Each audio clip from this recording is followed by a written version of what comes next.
계속해서 예레미야를 하겠습니다. 히스기야의 증손자 요시야 13년에 예레미야는 예언자로서 하나님께 부르심을 받게 됩니다. 저는 아이라 말을 할 줄 모른다고 했을 때 주님께서는 내가 늘 너 옆에 있을 것이니 위험할 때 또 건져주리라 걱정 말라고 하시면서 그가 모세처럼 예언자로 부르심을 받게 됩니다.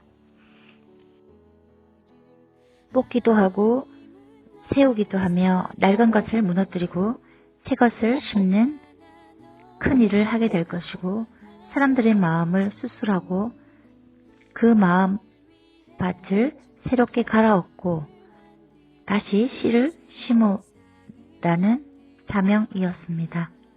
즉 아수르와 연합하여 바벨론을 무찌르려고 남유다 땅을 지나가려던 애굽 바벤느고 왕을 치러 올라온 요시야 왕.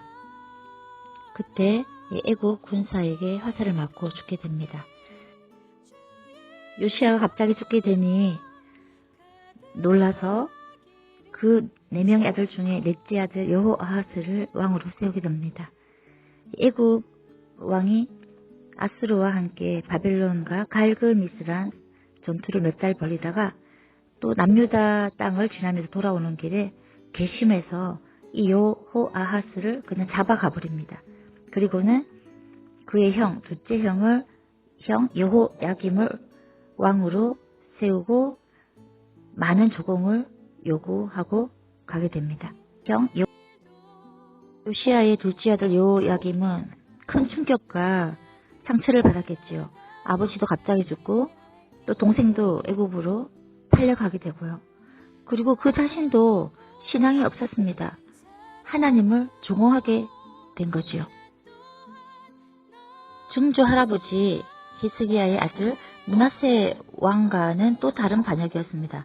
므낫세 왕은 산당과 여러 우상을 숨기고 그렇게 혼합 종교와 하나님을 대적하는 그런 악행을 저질렀는데 이 여호야김은 그런 차원이 아니라 하나님 말씀을 부인하고 멸시하고 대적하는 그런 반역을 저질렀습니다.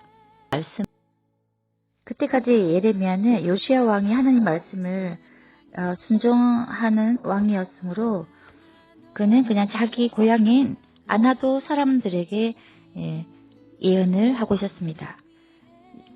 축복과 번영의 메시지보다 불길한 예언을 자꾸 하니까 그 고향의 아나도 사람들이 예레미야를 죽이려 하곤 하였습니다. 그러나 이제는 때가 되어서 나라가 혼란하고 갈 길을 못 잡고 왕조차 하나님 말씀을 부인하게 되어서 예레미야의 사명이 불일 듯 일어나게 된 거죠. 갈 길을 못 여호야김은 또한 백성들을 여호와에게서 돌이켜서 자꾸 우상을 섬기게 했을 뿐만 아니라 너무나 믿는 자들을 핍박하니까 우리야 선지자가 해위와 죄악과 징계의 메시지를 한 것입니다. 왕에게. 근데 이 여호야김이 너무나 그를 미워하고 화가 나서 자신이 직접 칼로 그를 죽였습니다. 그리고 또 재차 또 경고하는 예레미야를 잡아다가 죽이려고 하였습니다. 그때 예레미야 친구들이 그를 숨기고 친구 바락이 예레미야 예언을 받아서 여호야김에게 가져가 읽어주었습니다. 왕은 그것을 보고 너무나 분노하여 화롯불에 그것을 태워버렸습니다. 그중 신앙 있는 신하들이 왕에게 왕이여 그 말씀이 우리 유다를 향한 하나님의 말씀이 혹시 아니겠느냐 하면서 화롯불에 그 말씀을 던지기를 말렸지만 끝내 듣지 않고 주님 앞에 악행과 죄악을 행했습니다. 어느 날 바락이 예레미야의 입에서 나오는 하나님의 예언의 말씀을 두루마리에 적어서 백성들에게 읽어주고 있는데 신하 엘라단, 들라야, 그마야 왕의 신하들이 와서 두려워 떨며 그 말씀을 왕에게 좀 해달라고 했습니다. 그때 예레미야의 친구 정말 좋은 친구들이 많네요. 여후디가 그 말씀을 가지고 왕과 방백들에게 읽어주었을 때 왕이 일어서며 크게 분노하며 그 두루마리의 말씀을 3편, 4편씩 칼로 베어서 화롯불에 던져 넣으며 귀를 막고 들으려 하지 않았습니다. 그때 신하들이 또 그 말씀을 다르지 않기를 간청하여도 그는 듣지 않고 강팍하게 해버렸습니다. 다르지 않기. 그리고 애굽이 여호야김에게 은 100달란트와 금 1달란트를 요구했기 때문에 안 그래도 가뭄인데다가 이 은금을 모으기 위해서 백성들을 아주 힘들게 하였습니다. 그 와중에도 여호야김은 백향목으로 집을 수리하고 창문을 내며 칠하는 데 열중하였습니다. 영적인 데는 관심이 전혀 없고요. 네, 자기 왕권을 유지하고 세상을 추구하고 또 자기 입장에서 살았습니다. 자기 아버지 요시야 왕은 하나님의 성전을 보수한 데 돈을 썼고요. 가난한 자, 궁핍한 자를 위한 판결을 내리며 공평과 하나님의 진실과 의를 전하는 데 아주 힘썼습니다. 제가 여호야김을 이렇게 얘기하는 이유는요. 예수님이 그 족보에서 요시야의 아들 여호야김의 아들 요고냐 이렇게 쭉쭉 내려와야 되는데 요시야의 아들 여호야김을 빼버린 거예요. 빼고 바로 여호야의 아들 요고냐 바로 빼버리고 선수인데 그냥 이렇게 나오더라고요. 얼마나 독하게 주님을 대적했으면 말이에요. 요시야와 그 아들 여호야김이 대조적인 거는 여호야김은 하나님의 말씀 받을 때 이렇게 얘기했어요. 아니 이 양 사는데 승리와 축복, 번영하고 평안과 위로, 은혜의 말씀을 하면 얼마나 좋으냐고. 매일 회개해라, 뭐 죄악을 에서 돌이켜라, 징계하신다, 심판하신다. 왜 그런 말로 맨날 우리를 힘들게 하고 책망하시냐 말이야. 이렇게 한 것입니다. 왜 정말 요즘 시대 성도들 같습니다. 번영을 좋아하고 복을 좋아하고 치유를 좋아하고 말입니다. 요시야는 하나님의 말씀을 받자 옷을 찢고 회개하며 우상을 불태우고 오로지 하나님의 긍휼을 바라고 소망을 바랬는데 말입니다. 정말 이 시대가 요시야 같은 사람을 하나님을 요구하고 있는 것 같습니다.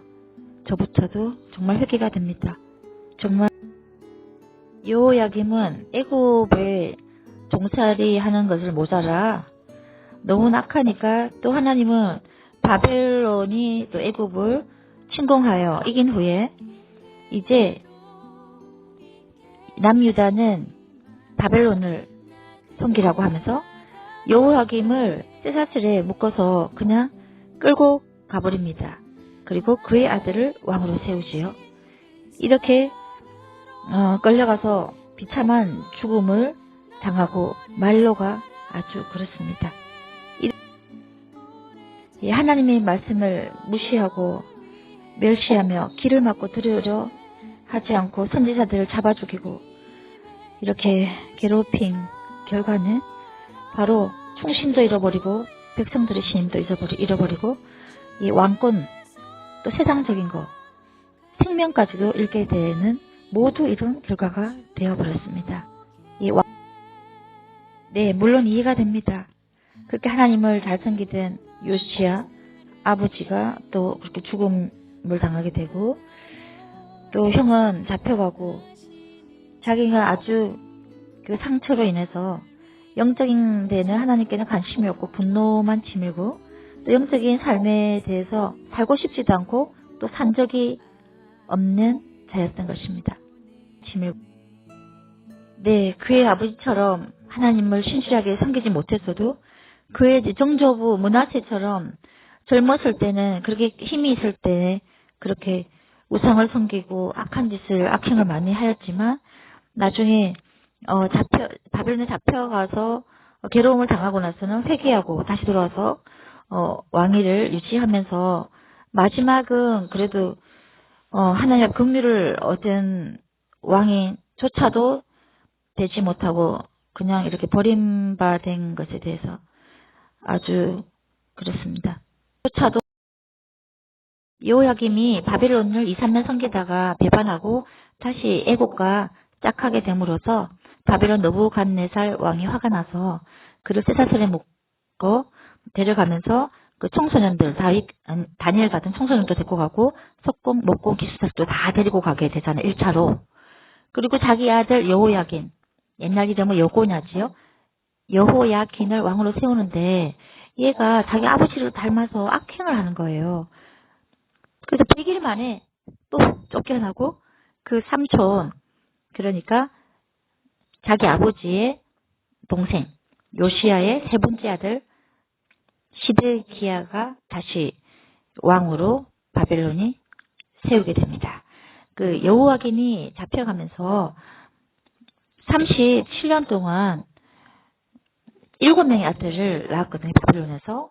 그 아들이 스알디엘을 통해서 예수님의 족보가 이어지는데요. 7명의 아들들이 하나같이 하나님을 향해서 기도와 찬양을 했다고 되어 있는데 이걸 보면 여호야긴이 바벨론에서 회개하고 기도하면서 살았지 않나. 그런 증거가 되고요. 하나님은 우리에게 환란을 통해서 거룩한 백성, 거룩한 후대를 이렇게 남겨둔다는 것을 보고 저는 아주 앞으로 후대에 대한 기대와 감사가 넘치게 되었습니다. 둔다는 것을 보고 여호야긴이 바벨론 잡혀갈 때 그때는 이제 2차로 잡혀가는 거거든요. 그때는 자기 엄마도 잡혀가고 모든 왕족과 모든 방백들 관리 모든 용사들도 그때 2차로 다 잡아가게 되는 거예요. 좀 남아있던 사람들은 남유다에 남아있는 사람도 있고요. 그다음 애굽으로 이렇게 흩어져서 이렇게 살게 되었던 것입니다. 예레미야는 이 모든 것을 지켜보면서 얼마나 눈물을 흘리고 이 나라의 모든 왕해가는 걸 다 보게 된 거잖아요. 정말 이런 역사를 알면서 또 배우면서 우리는 또 후대에게 이거를 전달해야 될 사명이 있다고 봅니다. 지식이 있고 알아야지 그들도 이런 마음을 품을 거잖아요. 그죠? 이 시간 다 같이 기도하겠습니다. 하나님 아버지, 주님 앞에 저희 마음을 돌이켜 봅니다. 하나님 아버지, 이 시대가 저희들에게 승리를 주고 축복을 주고 번영과 평안과 위로와 은혜 주기만을 바랬던 이 악한 죄악을 용서하여 주옵소서. 정말 이웃을 돌아보지 못하고 하나님 앞에 정말 성결하고 화평하고 거룩하게 살지 못하며 하나님 아버지 앞에 깨끗한 그릇으로 드리지 못하고 세상과 짝하고 우리 자신을 위하여 합리화하며 하나님 앞에 죄악을 범하며 더러운 아버지 음란을 행하며 하나님 아버지 여러 신을 섬기며 아버지 주님께 온전한 예배를 드리지 못하고 하나님의 징계와 심판을 자초한 저희들의 죄악을 아버지여 주 예수 그리스도 이름으로 용서하여 주시길 간절히 소원합니다. 하나님 아버지 이 시대를 하나님 아버지 이 나라를 불쌍히 여겨 주시옵소서. 우리는 그렇다 치더라도 이 후대를 살려주시옵소서. 아버지 간절히 소원합니다. 정말 소원합니다. 이런 선지자들 이런 하나님의 후대들이 많이 일어날 수 있도록 축복하여 주시고 우리도 아버지 남은 생에 변하여 하나님께 깨끗함의 드림으로 사용받기를 간절히 소원합니다. 불쌍히 여겨 주시옵소서. 내 캬바라 세네리 호바바리 아드메 하우바라 캬바리 세레드 캬바라 마할라 사르비 캬바리 니캬라 내 캬바리 티라웨 사마리 캬레스 아버지 마호 파우바리 티캬마리 세 아버지 바하평 마호바리 캬바리 시르르 소마호바리 이치냐 하나님의 캬바라 바리 캬나 티키라웨 사마리 캬레스 시르르 소